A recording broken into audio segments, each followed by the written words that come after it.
Hello everyone, I am Soumya Shukla. Once again welcome back to my channel Edu Smart Hub. Uttar Pradesh की योगी सरकार के वित्त मंत्री माननीय सुरेश कुमार खन्ना द्वारा अभी हाल ही में विधानसभा में वित्तीय वर्ष 2023-24 के लिए यूपी बजट पेश किया गया। उत्तर प्रदेश बजट के आज के इस वीडियो में हम लोग जिन जिन विषयों पर बात करने वाले हैं, आइए एक नज़र उन पर डाल लेते हैं। सबसे पहले हम लोग जानेंगे उत्तर प्रदेश बजट का इतिहास क्या है। सबसे पहली बार ये कब और किसके द्वारा पेश किया गया था। उसके बाद नए उत्तर प्रदेश का बजट और साथ ही योगी सरकार की उन समस्त योजनाओं, चाहे वो महिला एवं बाल विकास के लिए हो, किसानों के लिए हो, युवा रोजगार किसी के लिए भी हो, उन समस्त योजनाओं के लिए जो भी बजट प्रस्तावित किया गया है, आज हम उन सभी बातों पर चर्चा करेंगे। और हाँ, एक इम्पॉर्टेंट बात, ऐसे ही केंद्रीय बजट 2023-24 के लिए मैंने एक पूरा लेक्चर तैयार किया हुआ है, जिसमें केंद्रीय बजट के इतिहास से लेकर अमृतकाल के बजट तक पूरा डिस्कशन किया गया है। अगर आपको केंद्रीय बजट से रिलेटेड कोई भी इन्फॉर्मेशन चाहिए तो लिंक मैंने डिस्क्रिप्शन बॉक्स में दे रखा है, आप लोग लिंक पर जाकर वो पूरा वीडियो देख सकते हैं। बजट का इतिहास। आज़ाद भारत में उत्तर प्रदेश के पहले मुख्यमंत्री गोविंद वल्लभ पंत बने थे। उस समय वित्त मंत्रालय उनके पास था। ऐसे में पहला बजट पेश करने का रिकॉर्ड भी उनके ही नाम दर्ज होता है। पंत ने 14 मार्च सन 1952 को यूपी का पहला बजट पेश किया। ये बजट 149 करोड़ रुपए का था। तब से लगातार हर साल प्रदेश का बजट बढ़ता रहा। बीते 72 साल में ये 4000 गुना से ज़्यादा बढ़कर 7 लाख करोड़ के आंकड़े तक पहुंच गया। पहले सीएम पंत अपना बजट चमड़े के बैग में लेकर पहुंचे थे।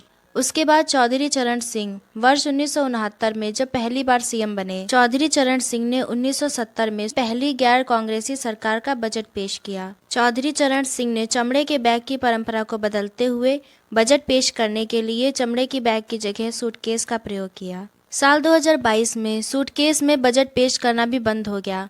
इस वर्ष 2023 में वित्त मंत्री ने सूटकेस की जगह टैबलेट लेकर सदन में बजट पेश किया। अब बात करें अगर सबसे ज़्यादा बजट पेश करने का रिकॉर्ड किसने बनाया है, तो वो है एनडी तिवारी। उत्तर प्रदेश में सबसे ज़्यादा बार बजट पेश करने का रिकॉर्ड नारायण दत्त तिवारी के नाम है। एनडी तिवारी ने 11 बार बजट पेश किया।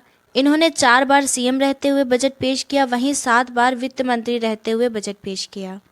एनडी तिवारी के बाद में पूर्व मुख्यमंत्री मुलायम सिंह यादव का नाम आता है। इन्होंने 9 बार यूपी का बजट पेश किया। वर्ष 2017 में बीजेपी सरकार आने के बाद सीएम योगी ने वित्त मंत्रालय अपने पास नहीं रखा। ऐसे में मौजूदा वित्त मंत्री सुरेश खन्ना बजट पेश करने के मामले में मुलायम सिंह यादव के समान लिस्ट में आ गए हैं और इस तरह वर्ष 2023 में उन्होंने अपना 7वां बजट पेश किया। ये थी उत्तर प्रदेश बजट के इतिहास की कुछ महत्वपूर्ण बातें। अब बात करते हैं वर्ष 2023-24 के नए उत्तर प्रदेश के बजट की। 24 करोड़ की देश की सर्वाधिक जनसंख्या वाला राज्य उत्तर प्रदेश न केवल भारत का सबसे बड़ा उपभोक्ता एवं श्रम बाजार है, बल्कि गंगा के उपजाऊ मैदानों के किनारे प्रदेश में प्रचुर प्राकृतिक संसाधन विद्यमान हैं। वहीं बात करें अगर जीडीपी की, तो देश के जीडीपी में प्रदेश का योगदान 8% से भी अधिक है। वर्ष 2021-22 में प्रदेश के सकल राज्य घरेलू उत्पाद जीएसडीपी में 16.8% की वृद्धि दर्ज की गई, जो देश की विकास दर से अधिक रही। वित्तीय वर्ष 2023-24 के लिए जीएसडीपी में वृद्धि की दर 19% अनुमानित की गई। प्रदेश की कुछ महत्वपूर्ण उपलब्धियों के बारे में बताते हुए वित्त मंत्री सुरेश खन्ना ने कहा, वैश्विक मंदी के दौर में प्रदेश की अर्थव्यवस्था की विकास दर उत्साहजनक है। और उन्होंने यह भी बताया, अधिकांश समझौता ज्ञापन नवीकरणीय ऊर्जा 16%, इलेक्ट्रॉनिक्स 12%, औद्योगिक पार्क 11%, शिक्षा 9% तथा लॉजिस्टिक 9% सेक्टर्स में किए गए हैं। ऐसा कहते हुए उन्होंने ये भी कहा, सुधर गई कानून व्यवस्था, उद्योगों की अलग जगह, यूपी बना ग्रोथ का इंजन, यह सब पहली दफ़ा समझ। फ़कत किनारे बैठे बैठे लहरों से मत सवाल कर, डूब के खुद गहरे पानी में, पानी का फ़लसफ़ा समझ। उत्तर प्रदेश की योगी सरकार के दूसरे कार्यकाल का दूसरा बजट वित्त मंत्री सुरेश खन्ना द्वारा विधानसभा में 6,90,242 करोड़ 43 लाख रुपए का बजट पेश किया गया। प्रदेश के इतिहास में अब तक का यह सबसे बड़ा बजट है। इससे पहले वर्ष 2022 में योगी सरकार का 6.15 लाख करोड़ का बजट पेश हुआ था। इस बजट में प्रदेश के सभी क्षेत्रों का ध्यान रखते हुए सभी विभागों के साथ समाज के हर वर्ग को ध्यान में रखा गया है। बजट में छात्रों, अधिवक्ताओं, किसानों, महिलाओं और व्यापारियों के लिए बड़े ऐलान किए गए हैं। साथ ही बजट में पूर्वांचल के साथ साथ धार्मिक पर्यटन को भी महत्व दिया गया है। दुग्ध उत्पादन, गन्ना एवं चीनी उत्पादन तथा एथेनॉल की आपूर्ति में उत्तर प्रदेश देश में प्रथम स्थान पर है।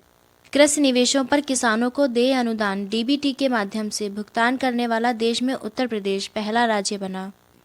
इसके साथ ही कोरोना के बचाव हेतु वैक्सीनेशन के 39.20 करोड़ से भी अधिक डोज लगाने वाला देश में उत्तर प्रदेश प्रथम स्थान पर है तथा चिकित्सा शिक्षण संस्थान स्थापित कर संचालित करने वाला देश का अग्रणी राज्य बना। वित्त मंत्री ने यह भी बताया कि भारत सरकार द्वारा स्टार्टअप रैंकिंग के तहत उत्तर प्रदेश को इंस्पायरिंग लीडर के रूप में सम्मानित किया गया है। उत्तर प्रदेश कौशल विकास नीति को लागू करने वाला देश का प्रथम राज्य बन गया। अटल पेंशन योजना के अंतर्गत पंजीकरण करने में उत्तर प्रदेश का देश में प्रथम स्थान है। ये तो कुछ महत्वपूर्ण ऐसे मुद्दे जिन पर उत्तर प्रदेश ने देश में अपना प्रथम स्थान बनाया है। अब बात करेंगे हम लोग वर्ष 2023-24 में यूपी बजट में किसके लिए क्या है खास। बात करें अगर किसान वर्ग की, तो प्रदेश के लगभग 46,22,000 गन्ना किसानों को वर्ष 2017 से अब तक 1,96,000 करोड़ रुपए से अधिक का रिकॉर्ड गन्ना मूल्य भुगतान कराया गया। किसान वर्ग के अंतर्गत ही प्रधानमंत्री किसान सम्मान निधि योजना, जिसके अंतर्गत वर्ष 2022-23 में अब तक 51,639.68 करोड़ रुपए से अधिक धनराशि डीबीटी के माध्यम से किसानों के बैंक खातों में सीधे हस्तांतरित की गई। अब बात करते हैं महिला एवं बाल विकास। मुख्यमंत्री कन्या सुमंगला योजना के अंतर्गत प्रति लाभार्थी को 15,000 रुपए तक की धनराशि से लाभान्वित किया जा रहा है। वित्तीय वर्ष 2023-24 हेतु 1,050 करोड़ रुपए की व्यवस्था प्रस्तावित की गई है। योजनाओं के क्रम में ही सभी वर्गों की पुत्रियों की शादी हेतु संचालित मुख्यमंत्री सामूहिक विवाह योजना हेतु 600 करोड़ रुपए की व्यवस्था प्रस्तावित की गई है। अन्य पिछड़ा वर्ग के निर्धन व्यक्तियों की पुत्रियों की शादी अनुदान योजना हेतु 150 करोड़ रुपए की व्यवस्था प्रस्तावित की गई है। और साथ ही ग्रामीण महिलाओं को स्वावलंबी बनाने के लिए महिला सामर्थ्य योजना के अंतर्गत महिला स्वयं सहायता समूहों के माध्यम से गठन किया जाता है। योजना हेतु वित्तीय वर्ष 2023-24 के बजट में 63 करोड़ रुपए की व्यवस्था प्रस्तावित है। इसी प्रकार निराश्रित विधवाओं के भरण पोषण अनुदान योजना के अंतर्गत वर्तमान में 32,62,000 निराश्रित महिलाओं को पेंशन दी जा रही है। इस हेतु वर्ष 2023-24 के बजट में 4,032 करोड़ रुपए की बजट व्यवस्था प्रस्तावित की गई है। प्रधानमंत्री सुरक्षित मातृत्व अभियान के तहत गर्भवती महिलाओं एवं धात्री माताओं को लाभान्वित किया जा रहा है। प्रदेश में जननी सुरक्षा योजना, जननी शिशु सुरक्षा कार्यक्रम, बाल स्वास्थ्य कार्यक्रम आदि संचालित किए गए हैं। अब आते हैं युवा वर्ग पर। स्वामी विवेकानंद युवा सशक्तिकरण योजना के पात्र छात्र छात्राओं को टैबलेट या स्मार्टफोन देने हेतु वित्तीय वर्ष 2023-24 के बजट में 3600 करोड़ रुपए की व्यवस्था की गई। वहीं उत्तर प्रदेश स्टार्टअप नीति 2020 के अंतर्गत कृषि, चिकित्सा एवं स्वास्थ्य, ऊर्जा, खाद्य, शिक्षा, पर्यटन, परिवहन आदि क्षेत्रों में स्टार्टअप को बढ़ावा दिया जा रहा है। उत्तर प्रदेश सूचना प्रौद्योगिकी एवं स्टार्टअप नीति हेतु 60 करोड़ रुपए की व्यवस्था प्रस्तावित की गई है। वहीं ग्रामीण क्षेत्रों में युवा उद्यमियों के लिए एग्रीकल्चर एक्सीलेटर फंड के लिए 20 करोड़ रुपए प्रस्तावित हैं। अब बात करते हैं रोजगार की, जो कि उत्तर प्रदेश में अपने आप में बहुत ही अहम मुद्दा है, बेरोजगारी। सरकार के इन प्रयासों से वित्तीय वर्ष 2022-23 में 24 नवंबर 2023 तक 3,95,000 से अधिक उद्यम पंजीकृत हुए, जिसमें 25,64,000 से अधिक रोजगार का सृजन हुआ। एक जनपद एक उत्पाद वित्त पोषण योजना के अंतर्गत 1,35,000 से अधिक व्यक्तियों को रोजगार प्राप्त हुआ।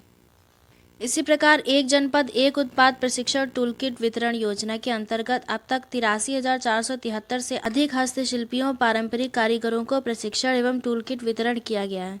इसी क्रम में विश्वकर्मा श्रम सम्मान योजना, मुख्यमंत्री युवा स्वरोजगार योजना, उत्तर प्रदेश कौशल विकास मिशन, मुख्यमंत्री ग्रामोद्योग रोजगार योजना और साथ ही नई उत्तर प्रदेश पर्यटन नीति 2022 के अंतर्गत अगले 5 वर्षों में 10 लाख करोड़ रुपए का निवेश एवं 20,000 रोजगार सृजन का लक्ष्य निर्धारित किया गया है।